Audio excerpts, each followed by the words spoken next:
Mas masaya talaga ang adventures pag may kasama, kaya ang sparkle artist na si Xavier Ramos isinamang kanyang pinsan at kababata para sa isang amazing adventure sa dagat.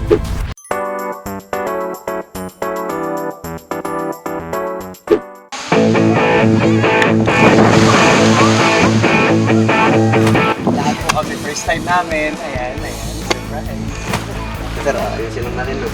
Para, kasi pag sumakay po tayo sa flying fish, kailangan may fit po yung hawak natin. Na-expect ko talaga na mahihirapan talaga ako.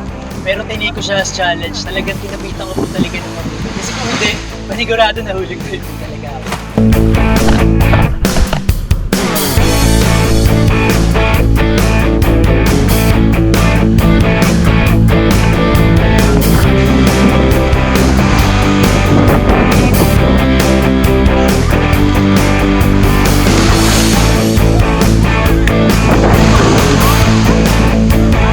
Ako po, bilang takot ako sa shark, yun din po talaga ang kinakabahan ko, yung mahuhulog ako sa malayo.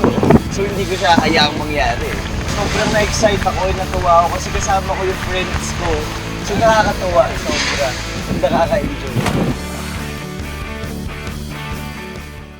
Kaya sa mga kapuso nating on the go, tutukan nyo ang live stream ng ating programa sa official accounts ng GMA Network, pati na rin sa YouTube at Facebook. At mag-comment din kayo sa ating mga kwentong amazing. Viernes, 8:50 p.m.